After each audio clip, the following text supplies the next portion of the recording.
Hello everyone. So last video में हमने light reaction को समझा था और हमने देखा था कि किस तरीके से लाइट रिएक्शन में ऑक्सीजन इवॉल्व होता है और NADPH फॉर्म होता है। But we also know that light reaction में इन दोनों मॉलिक्यूल्स के अलावा भी एक बहुत इंपॉर्टेंट मॉलिक्यूल रिलीज़ होता है जो कि है ATP। तो जैसे कि मैंने आपको लास्ट वीडियो में बोला था कि मैं ATP सिंथेसिस के बारे में एक अलग से वीडियो बनाऊंगी, तो आज वो वीडियो आपके सामने है। सो चलिए डिस्कस करते हैं कि ATP सिंथेसिस एक्चुअली होता कैसे है लाइट रिएक्शन में। सो अगर आप इस डायग्राम को देखेंगे तो इसमें आपको ये पूरा ओवरव्यू दे रहा है लाइट रिएक्शन का। तो जैसा कि आप देख सकते हैं इसमें PS2 cytochrome B6F complex, PS1 and FNR ये चारों कंपोनेंट्स दिए ही हुए हैं। उसके अलावा एक और कंपोनेंट है जो कि है हमारा क्लोरोप्लास्ट ATP सिंथ। ये होपफुली आप सबको मालूम होगा कि जो ATP सिंथेज होता है उसमें दो सब यूनिट्स होते हैं, F0 एंड F1। तो माइटोकॉन्ड्रियल ATP सिंथेज के लिए हम सीधे F0 and F1 he use करते हैं, ये टर्म्स ही यूज़ करते हैं। बट जब हम क्लोरोप्लास्ट ATP सिंथेज की बात करते हैं तो यहाँ पर हम CF0 and CF1 terms use करते हैं to differentiate it from the mitochondrial ATP synthase. So यहाँ पर जो ATP सिंथेसिस का प्रोसेस हो रहा है that is going to be the result of an electrochemical proton gradient which will be created. Okay, ये जो इलेक्ट्रोकेमिकल प्रोटॉन ग्रेडियंट है ये एक प्रोटॉन मोटिव फोर्स क्रिएट करता है जिसके थ्रू ही ATP का सिंथेसिस होता है। अब सबसे पहले जो PS2 है वहाँ पर जो फोटो ऑक्सीडेशन हो रहा है दो वाटर मॉलिक्यूल्स का, उससे हमें 4 प्रोटॉन्स मिल रहे हैं और एक ऑक्सीजन मॉलिक्यूल मिल रहा है जो कि थाइलाकॉइड ल्यूमेन में प्रेजेंट है। ओके, जनरेट हो रहा है।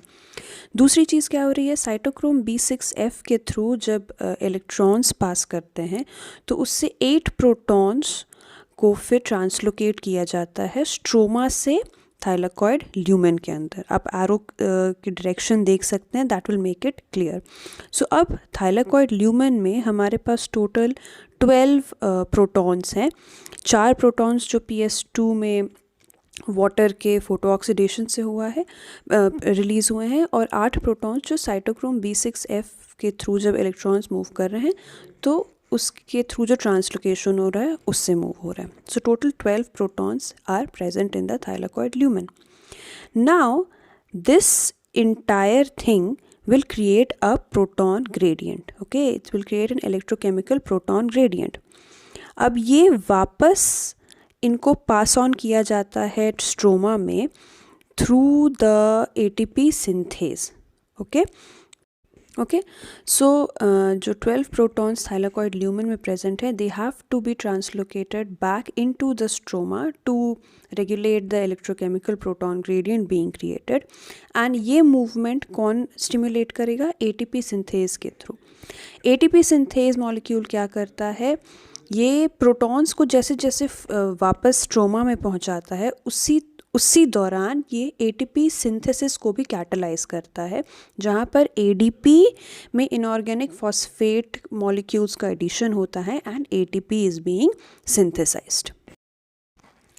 एक एस्टिमेट के थ्रू अगर हम देखें तो वी कैन से कि क्लोरोप्लास्ट में जो ATP सिंथेज मॉलिक्यूल होता है that produces 1 ATP for every 3 protons it transports. Okay, तो हर 3 प्रोटॉन के बदले में ये एक ATP मॉलिक्यूल प्रोड्यूस करता है।